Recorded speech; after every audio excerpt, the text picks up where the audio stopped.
Buenas, mis queridos hermanos y amigos que nos están viendo por este espacio. En este momento vamos a continuar nuestro estudio sobre el Evangelio según San Marcos en el capítulo número 13 y hoy vamos a desarrollar los versos números 9 hasta el 13. Jesús ha salido del templo. Ahora está en el Monte de los Olivos y sus discípulos le comienzan a preguntar. Ahora Él no está como un gran maestro que está entrando a la ciudad de Jerusalén, o el rey que es aclamado en su entrada triunfal. Tampoco es un sacerdote que está ministrando en el templo. Ahora pasa a su tercer oficio, que es la de ser profeta. Y es que Jesús es el profeta por excelencia, ya predicho desde los tiempos de Moisés. Y ahora vamos a ver esos otros aspectos de la profecía. Muchos piensan que las profecías son para predecir el futuro y tienen la razón, porque las profecías predicen cosas del futuro, si no, no sería profecía. Sin embargo, ese elemento predictivo, aun cuando es el elemento más que más llama la atención, es tan solo una cara de la moneda.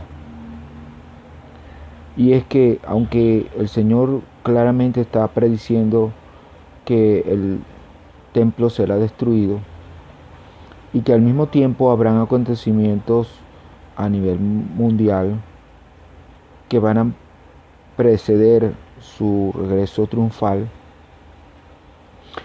ahora vemos ese otro aspecto de la profecía que habla el Señor. Y es el aspecto que menos llama la atención, que es el aspecto que llama a la exhortación, que llama a la reflexión, que llama al considerar las cosas desde un punto de vista espiritual. Pero leamos lo que dice el verso número 9. Pero mirad por vosotros mismos, porque os entregarán a los concilios y en las sinagogas os azotarán, y delante de gobernadores y reyes os llevarán por causa de mí, para testimonio a ellos. ¿Qué nos dice este verso número 9? Bueno, va a decir circunstancias que van a ser negativas a nosotros que somos los discípulos del Señor. Pero también toca ese otro aspecto que tiene que ver con el Evangelio. Si uno le pregunta a un cristiano promedio qué es el Evangelio, la mayoría de nosotros respondería que se refiere a predicar las buenas nuevas de salvación. Y como esa palabra lo indica, las buenas nuevas son para salvación. Es decir, que la predicación tiene el propósito principal para que la gente sea salva al escuchar el mensaje y recibir al Señor. Y eso es cierto, pero también, como les dije anteriormente, el otro aspecto que tiene que ver con la profecía es la de ser entregado a los concilios, en las sinagogas, ser azotado y ser perseguido. Porque en ese momento, aunque se predique el Evangelio, la gente no lo va a recibir. Lo va a recibir de una manera hostil y se va a oponer al Evangelio. Y en ese momento el Evangelio no será para salvación de esas personas, sino será para testimonio a ellos. Y es otro aspecto del Evangelio que necesitamos comprender. Nos gusta la profecía cuando predice cosas del futuro, para aliviar nuestra curiosidad sobre las cosas que van a pasar. Pero al mismo tiempo, vemos que esa profecía, aparte de de hablarnos del futuro, también nos da testimonio del Señor. Y ya en ese momento, como podemos ver, no es para salvación, sino para dar testimonio. Y es por eso que cuando leemos el verso número 10, dice, y es necesario que el Evangelio sea predicado antes a todas las naciones. Pero entonces, hermano, está diciendo que la predicación del Evangelio a todas las naciones es para testimonio, sí. Y por supuesto esperamos que ese testimonio llegue a que las personas, una gran cantidad de personas, lleguen al Señor. Pero aun si el Evangelio no fuera aceptado y no fuera recibido para salvación, será para testimonio a ellos. ¿Qué quiere decir, hermano? Que cuando usted predica o yo predico y las almas no se convierten, eso no significa que usted no tiene unción. Eso no significa que usted no está predicando el Evangelio. Eso no significa que usted no está desarrollando la obra del Señor, sino que ese es un elemento que forma parte del Evangelio. Ese aspecto que no nos gusta, pero que lleva consigo el Evangelio. La gente piensa cuando llega el Evangelio que todas las cosas le van a salir bien. Y ojalá fuera así, ojalá todo fuera bendición. Pero aquí vemos que el Señor no está prometiendo ni villa ni castillo. El Evangelio en ocasiones trae muchas penalidades, como la de ser entregado, ser azotado y ser perseguido. ¿Por causa de qué? Por causa de que estamos predicando a Jesucristo. Y ese es el otro aspecto que aquí señala. Hermano, yo predico el Evangelio y la gente se salva. Gloria a Dios por eso. Pero si no predicamos a Cristo, no estamos predicando el Evangelio. No importa qué tan atractivo sea el mensaje, no importa qué tanta receptividad tenemos de las personas. Lo importante no es la receptividad de la gente, lo importante no son el aplauso de la gente, ni la aceptación de la gente. Lo importante es que estamos predicando de Cristo, aunque eso conlleve problemas a nuestras vidas. Vamos a leer el verso número 11. Pero cuando os trajeren para entregaros, no os preocupéis por lo que habéis de decir, ni lo penséis, sino lo que fuere dado en aquella hora, eso hablad, porque no sois vosotros los que habláis, sino el Espíritu Santo. Indudablemente que muchas personas dirán, bueno, la diferencia entre predicar y no predicar, o de predicar bien o predicar mal, es el respaldo del Espíritu Santo. Pero aquí dice claramente que no son tus palabras, sino las del Espíritu Santo. ¿Cómo nosotros podemos predicar lo que dice el Espíritu Santo? Cuando predicamos su palabra. La palabra de Dios, la Biblia, contiene la voz del Espíritu Santo, porque ella fue la que inspiró a esos hombres a escribirla, y ese es el mensaje del Espíritu Santo. Cuando nosotros predicamos la Biblia, estamos predicando lo que el Espíritu Santo quiere que prediquemos. No lo que tú piensas, no lo que a ti te parece, no tu lógica ni tu razonamiento. A veces nosotros podemos predicar el Evangelio, pero realmente no lo hacemos, pero pensamos que lo hacemos, porque en un sentido hemos encuadrado tanto las Escrituras que de una manera tan sistemática, tan lógica, tan humano, que se pierde la libertad en el actuar del Espíritu Santo, porque es la palabra la que debe hablar. Son las palabras del Espíritu Santo y no es la palabra tuya. El Espíritu Santo debería hablar por medio de nosotros, y nosotros debemos hablar lo que Él quiere que nosotros hablemos. Verso número 12.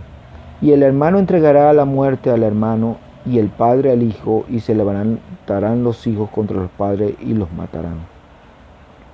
Usted sabe que es difícil predicar cuando tu propia familia, tu padre o tu madre o tus hijos se oponen a lo que tú estás haciendo. Y uno a veces se pregunta si realmente la vida del Evangelio puede llevarnos a esas circunstancias. Aquí dice no que pueden ser perseguidos, no es que los van a azotar. Aquí habla de muerte.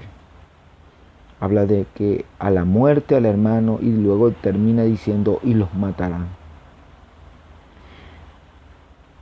Padre a hijos, hijos a padres, hermanos a hermanos, matarán porque aunque demos el testimonio del Señor, eso va a conllevar inclusive a perder nuestras propias vidas. Y eso es lo que sucedió en los primeros cristianos, en los primeros 3 siglos de la iglesia cristiana. Y eso es lo que ha sucedido a lo largo de la historia. Predicar del Evangelio y dar testimonio del Señor no es nada fácil. La gente no lo va a aceptar. Pero culminemos, verso número 13. Y seréis aborrecidos de todos por causa de mi nombre, mas el que persevere hasta el fin será salvo. No solamente vamos a ser perseguidos por los religiosos, por gente que busca nuestro mal. No solamente seremos rechazados por nuestra propia familia, sino a donde vayamos no seremos bien recibidos, seremos aborrecidos, porque predicar al Señor tiene sus sacrificios, inclusive la de ser rechazado por todos, como dice aquí la Escritura. Pero hermano, yo veo hermanos predicando y la gente viendo y escuchando con receptividad. Pues déjeme decirle que probablemente, con todo respeto que se merecen, y ojalá y yo me equivoque, pero probablemente no están predicando al Cristo de la gloria. Porque si predicaran del Cristo de la gloria serían aborrecidos, serían rechazados. Y esa es la expectativa que proféticamente el Señor está diciendo. Muchos quieren leer la Escritura solamente para ver cosas del futuro que van a asombrarnos y que nos van a maravillar. Pero muchos buscan la Escritura y cuando leen que eso conlleva grandes dificultades en la vida cristiana, lo rechazan y hasta lo menosprecian. Pero terminemos. ¿Cómo termina el verso número 13? Mas el que persevere hasta el fin será salvo. Y uno se pregunta, es que yo debo perseverar en la santidad. Sí, debemos perseverar en la santidad. No, hermano, salvo siempre salvo. No, claro que no. Si nosotros somos salvos, debemos vivir como salvos. Si nosotros somos salvos y hemos experimentado la bendición del Señor por medio del Evangelio, debemos vivir conforme a la vida cristiana, una vida de santidad, o una vida que llama a la obediencia al Señor. No puede alguien decir que es salvo y vivir su vida como quiera. Pero este texto no está diciendo eso. Tampoco está diciendo que tenemos que predicar y tenemos que perseverar en la predicación. Con frecuencia uno escucha hermanos decir, lo más importante de la iglesia es predicar el Evangelio. No, lo más importante no es predicar el Evangelio. Lo más importante es recibir la salvación del Señor. Y este llamado aquí no tiene en sí relación con ese planteamiento de perseverar predicando el Evangelio. ¿A qué se refiere? La palabra perseverar y ahí lo que se refiere es a un perseverar en el aguantar, en el mantenernos firmes en esa vocación a la que el Señor nos ha llamado. No es fácil en medio de las dificultades vivir la vida cristiana. No es fácil muchas veces cuando todo sale mal y cuando pareciera que el Señor ha apartado sus oídos y su mano sobre nuestras vidas. Y ahí es cuando comenzamos a debilitarnos, cuando empezamos a desanimarnos. Pero precisamente la vida de una persona que ha experimentado el poder del Evangelio Es una perseverancia en el sentido de sostenerse en medio de las dificultades. ¿Usted sabe qué es tener fe? Tener fe es mantenerse a pesar de que todo lo que está alrededor pareciera que nos indica que el Señor nos ha abandonado. Eso es tener fe. Mantenerse firme a pesar de las circunstancias, a pesar de la oposición, a pesar del desánimo, a pesar de nosotros mismos. Y vivir la esperanza de la vida eterna. Como dice ahí, hasta el fin, este será salvo. La salvación no solamente es visto de un punto de vista pasado, en el sentido de que fuimos justificados por el Señor para salvación por medio de la fe. Sí, Cristo murió en la cruz del Calvario hace más de 2000 años, y su muerte por nosotros, por nuestros pecados, ha resultado en vida nueva para nosotros. La vida eterna tampoco es solamente algo del pasado, es algo del presente, que comenzamos a experimentar en el mismo momento en que recibimos al Señor. Creemos en el Señor y el Señor sentimos su bendición desde el mismo momento en que le recibimos. Pero también la vida eterna, la salvación, tiene que ver con el futuro. Tiene que ver con la expectativa que nosotros tenemos en nuestra vida cristiana. De que no todo lo que vemos en este mundo es lo que nosotros esperamos. Si nuestra esperanza está en lo que está en este mundo, de verdad que verdaderamente no vale la pena, como dice el apóstol Pablo. Nuestra esperanza es que algún día estaremos con el Señor y verdaderamente ya no habrá ni llanto, ni más dolor, ni más pruebas, ni más dificultades, porque el Señor nos pastoreará, porque el Señor estará con nosotros y nosotros sentiremos el verdadero alivio que estar en la presencia del Señor. ¿Qué hemos visto en el día de hoy? Hemos visto ese otro aspecto de la obra de Cristo como profeta, que Él no solamente se dedicó y no solamente la Biblia se dedica a hablar sobre cosas del futuro. El mensaje de Dios debe trascender a nuestras vidas, llamarnos a la meditación, a la reflexión y a la exhortación a una vida que demuestre la fe que tenemos como creyentes. Ante la dificultad es cuando verdaderamente se pone a prueba nuestra fe y podemos estar seguros de que nuestra esperanza está en el Señor y que el Señor es el que nos va a sostener en medio de esas dificultades. Dios les bendiga.